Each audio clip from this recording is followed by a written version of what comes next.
नमस्कार दोस्तों, वंदे मातरम, जय हिंद। जैसा कि आपने टाइटल देखा होगा, यहाँ पे आज हम चर्चा करने वाले हैं भारत की जो पोजीशन है जियोपॉलिटिकल, वर्ल्ड जियोपॉलिटिक्स में, वो अब क्या है। क्या हम विश्व शक्ति के रूप में स्थापित हो रहे हैं, क्या हम विश्व गुरु के रूप में स्थापित हो रहे हैं, या जैसा कि जयशंकर जी ने अपने रीसेंट जो उनका यूएन में सेशन था वहाँ पे उन्होंने एक वर्ड यूज़ किया, विश्व मित्र के रूप में स्थापित हो रहे हैं।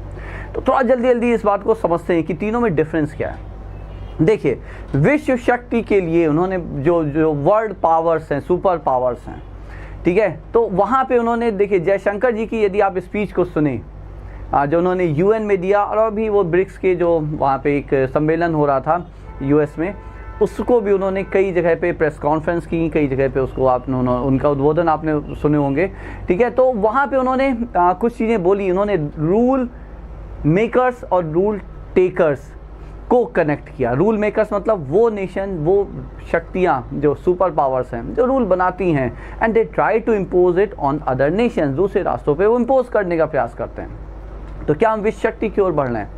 My answer to this is no. विश्व शक्ति भारत कभी बनना ही नहीं चाहता, और यही चीज़ जयशंकर जी ने कई बार बोली है। उन्होंने कई बार अंतर्राष्ट्रीय, कई अलग अलग अंतर्राष्ट्रीय मंच से बोला कि भारत विश्व शक्ति नहीं बनना चाहता, क्योंकि विश्व शक्ति का मतलब आप अपनी चीज़ों को इम्पोज कर रहे हैं। भारत हमेशा ही एक ऐसे म्यूचुअल कोऑपरेशन में विश्वास रखता है। ये चीज़ भारत, और ये नीति आज की नहीं है, ये नीति हमेशा से सिंस इंडिपेंडेंस भारत की रही है कि हम ऐसा कोई कार्य नहीं करेंगे जिससे दूसरे राष्ट्र का अहित हो। हाँ, हमारा अहित नहीं होना चाहिए, ये नई नीति है। पहले कुछ जो गड़बड़ियाँ रही हैं कि हमारा अहित हो जाए, दूसरे का हित ना हो, ये गलत था। अब क्या कि हमारा हित सर्वोपरि है, परंतु उसके साथ साथ अगले का अहित नहीं होना चाहिए। तो विश्व शक्ति जैसी कोई बात नहीं, क्योंकि चाइना जो विश्व शक्ति बनने का प्रयास कर रहा है, उसका जो BRI है, जो बॉर्डर रोड इनिशिएटिव है, ठीक है, आप उसको देखिए, उससे ज़्यादातर जो भी राष्ट्र जुड़े रहे उन्हें ज़बरदस्त नुकसान हुआ है, चाहे वो श्रीलंका रहा हो, चाहे भी पाकिस्तान हो जो ऑलमोस्ट बैंकरप्सी पर है। भारत का जो इनिशिएटिव है, अब देखिए विश्व शक्ति से यदि हम चलें, जो भारत ने India middle east European economic corridor, IMEEC या EEC जो भी वो नाम है, उसको जो उन्होंने G20 में जिसको एक्सेप्टेंस मिली है, जिसको US ने भी एक्सेप्ट किया है, उसे एक्नॉलेज किया है, और जिसके लिए कहा जा रहा है 3 से 4 साल में ये कॉरिडोर बनके तैयार हो जाएगा। ये म्यूचुअल कोऑपरेशन पे है, ये कुछ इम्पोज नहीं किया जा रहा है कि भारत ज़बरदस्ती वहाँ पे लोन देगा, फिर उससे वो वहाँ पे इंटरेस्ट लेगा, नथिंग ऑफ दैट सॉर्ट। ये सबके म्यूचुअल बेनिफिट के लिए है। विश्व शक्ति इसलिए भी इसे देखा जा सकता है कि आज भारत के जो विदेश मंत्री है वो डेनमार्क में बैठ के यूरोपियन नेशंस को बता सकते हैं कि आप हमको क्या शिक्षा दे रहे हो।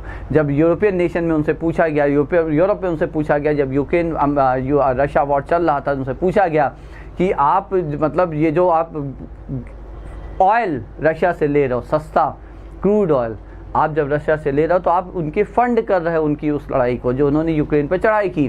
तो उन्होंने कहा आप हमको क्या ज्ञान दे रहे हो, है ना, जितना तो हम ऑयल लेते हैं उससे कई टाइम्स, 10 to 15 टाइम्स आप वहाँ से गैस परचेज कर रहे हो, तो आप गैस लेना बंद कर दो। So don't teach us. यही भारत के जयशंकर जी अभी वहाँ बैठ के, US में बैठ के, UN में बैठ के, उन्होंने कायदे से जो so called up super powers हैं, जो यूरोपियन नेशंस हैं या जो कनाडा है, US है, सबको बताया, now this can't go any more, कि आप रूल बनाएं और आप उसे दूसरों पे इम्पोज करें, ठीक है। तो ये विश्व शक्ति बनने के लिए, अच्छा, जब आप आते हैं आप लाइक डिफेंस पे आते हैं, तो आज भारत का जो एक्सपोर्ट कर रहा है, जो अभी तक हमेशा इंपोर्ट, आज भी नेट इंपोर्ट हम करते हैं, डिफेंस के इक्विपमेंट्स हैं या जो आपके हेलीकॉप्टर्स हैं, टैंक्स हैं, वो आज भी हमें बड़ी जो चीज़ें हैं जो आपके लाइक जेट फाइटर्स हैं, डेफिनेटली वी आर इंपोर्टिंग। तो नेट इंपोर्टर हैं, but we have started exporting.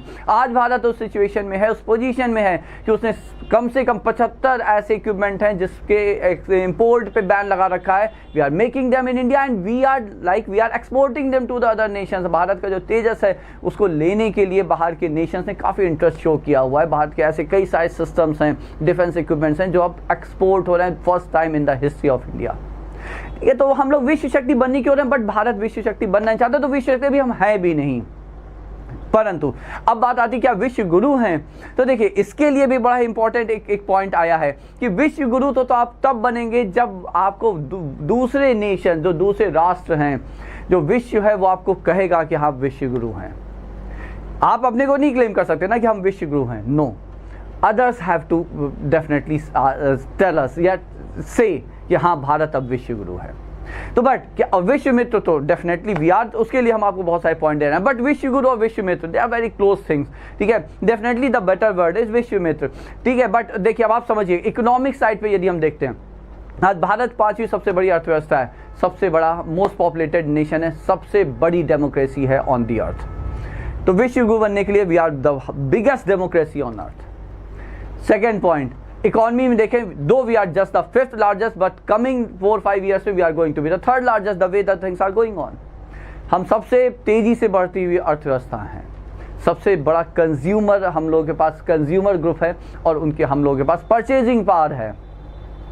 हम लोग का यूपीआई, सब इंपॉर्टेंट बात समझिएगा, हम जो यूपीआई है, यूनिफाइड जो आपका जो इंटरफेस है, पेमेंट इंटरफेस है, यूपीआई जो भीम ऐप जहाँ से स्टार्ट हुआ था डिमोनेटाइजेशन के बाद 2016 में, ठीक है। तो यूपीआई आज 10 राष्ट्र उसे एक्सेप्ट कर चुके हैं, और यहाँ के भारत का जब व्यक्ति वहाँ जाता है वो यूपीआई से पेमेंट कर सकता है, and that include the developed Nations also, that include UK, that include Canada, that include America, that include France, that include Middle East nation like UAE, Qatar, Saudi Arabia, that include Singapore, and our neighborhoods like Nepal, Sri Lanka and like Bhutan।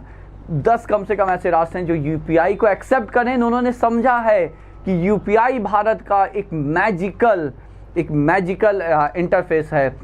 Digital India जो मोदी जी का vision था, उसे बहुत बड़ा कदम है, मतलब world was shocked. अभी G20 में भारत के इस डिजिटल जो इनिशिएटिव है, इसको शोकेस किया मोदी जी ने, and they all appreciated it. तो यदि आप इकोनॉमिक फ्रंट में देखें, ठीक है, तो हम लोगों की पोजीशन बहुत स्ट्रांग हो रही है।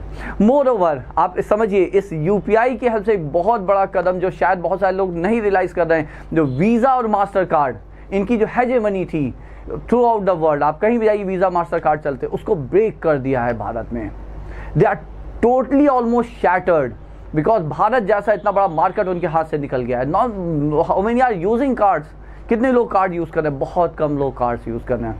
हमारा अपना कार्ड, आई डोंट नो, उसका पिन विन हम सब भूल चुके, वो कब का डीएक्टिवेट हो गया। I have not used it from years and years, ठीक है। तो आप समझिए वीज़ा और मास्टर कार्ड जिनका हेजेमनी, जिनका कंट्रोल था पूरी, अब जिसके थ्रू देखिए आप समझिए यूएस कैसे कंट्रोल कर रहा है। यूएस डॉलर्स की हेल्प से वर्ल्ड इकोनॉमी को कंट्रोल करता है, यूएस वीज़ा मास्टर कार्ड की हेल्प से वर्ल्ड इकोनॉमी कंट्रोल करता है। यूएस इंटरनेट के गेटवेज, कहा जाता है 13 गेटवेज हैं विश्व भर में, 12 यूएस में है और 1 चाइना में है। China was the first one to understand कि internet is going to play a big role, तो उसने एक गेटवे अपना बना रखा है। इसीलिए चाइना में जो नहीं वो एंट्री करना चाहते, तो उसने अपना फेसबुक, अपना सब कुछ अलग कर रखा है, ठीक है। अपना सोशल वेबसाइट, सोशल प्लेटफॉर्म सब अलग है उसका, ठीक है। बट यूएस जो वीज़ा मास्टर कार्ड की जो हेजेमनी थी, उसको भारत ने ऑलमोस्ट तोड़ दिया है। भारत में तो तोड़ दिया उसे। तो आप अर्थव्यवस्था के रूप में देखें तो हम लोग बहुत आगे अब निकलते चले आ रहे हैं। अब विश्व मित्र के रूप में देखिए, जब अभी तुर्की में जब अभी आपका जबरदस्त भूकंप आया, we were among the first, हम रिलीफ ऑपरेशन में गए, रेस्क्यू ऑपरेशन में गए। ऐसा नहीं हमने बाद में एड पहुंचाई, रेस्क्यू ऑपरेशन में पहुंचने वाले Bharat was among the first nation. Morocco में we were the first to go there and help them in the rescue operation. अब आज से 20-25 साल, इवन 15 साल 20 साल पहले की बात याद करें, भारत में कोई ऐसा कोई बड़ा अर्थक्वेक आता था तो हम लोगों को बाहर से सहायता मांगनी पड़ती थी। आज स्थिति क्या है कि भारत डिजास्टर मैनेजमेंट में हम लोग बहुत आगे निकल चुके हैं। हम लोग अमंग द फर्स्ट होते हैं टू रीच देयर। सूडान में फ्रेंच को निकालने के लिए, यूक्रेन में आप देखिए कैसे विश्व शक्ति आप मानिए या विश्व गुरु मानिए, जो भी आप उसे कहें, यूक्रेन में जब भारतीयों को निकालने की बात आई, जो ऑपरेशन वहाँ पे चला था, रेस्क्यू ऑपरेशन, यूक्रेन से जब वॉर स्टार्ट हुआ था, तो आप याद करिए, या नहीं पता है तो आप जान लीजिए, जब कीव से वो रेस्क्यू ऑपरेशन में भारतीयों को निकालना था, वो एक दिन रशियन जेट फाइटर्स ने बॉम्ब नहीं किया था कीव की कैपिटल को। That's the like hold we have on international scene, अंतर्राष्ट्रीय पटल पे ये हम लोगों का कमांड है आज, कि उस दिन वहाँ पे बॉम्बिंग नहीं हुई जिस दिन कीव से उन्हें एयरलिफ्ट किया जा रहा था भारतीयों को। ठीक है, तो आप ऐसे समझें उसे। इकोनॉमिक स्थिति पे हमने दिखाया। जब वैक्सीन की बात आई तो कम से कम 70-75 ऐसे नेशन है, कम से कम 3 करोड़ से ज़्यादा वैक्सीन भारत ने दूसरे नेशन को दी। आज से पहले या 3-4 साल से पहले वैक्सीन भारत इंपोर्ट ही करता था, और कब मिलती थी, जब जो जितने नेशन, और कौन डेवलप करते, ज़्यादातर वेस्ट नेशन डेवलप करते थे, ठीक है, और जब उनके यहाँ वो सारा यूज़ हो जाता था या जब उनकी अपनी कैपेसिटी पे कम हो जाता था, then they used to distribute to other nations. तो we were at this position. Bharat ने विश्व मित्र के रूप में स्थापित होते हुए वैक्सीन दी लोगों को। यूपीआई भारत लोगों से के नेशन से कनेक्ट कर रहा है। भारत इन कॉरिडोर्स बना रहा है। भारत, आप कहीं भी देखिए, आप नाम उठाइए किसी बेसिक जो स्ट्रॉन्ग कोऑपरेशन का कोई ग्रुप है, उसे भारत ना हो बहुत मुश्किल है। क्वाड बना, भारत है।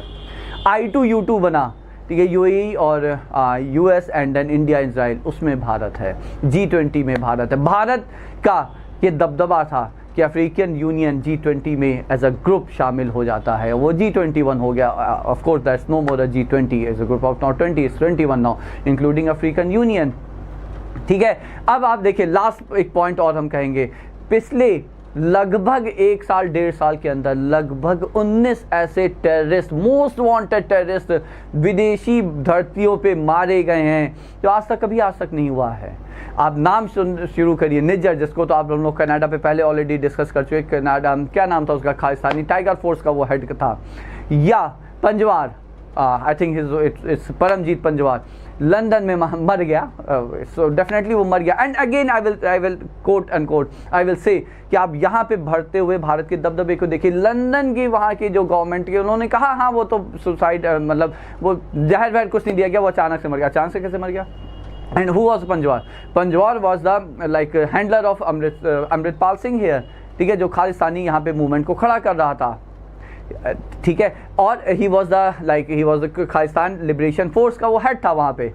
वो मर जाता है। And remember he was the one, जब आपको याद हो अमृतपाल सिंह वाला एपिसोड चल रहा था, तो वहाँ पे जब यूके की एम्बेसी में, भारत की एम्बेसी में झंडा उतारने का प्रयास किया था खालिस्तानियों ने, उसको लीड किया था पंजवार ने। He is no more.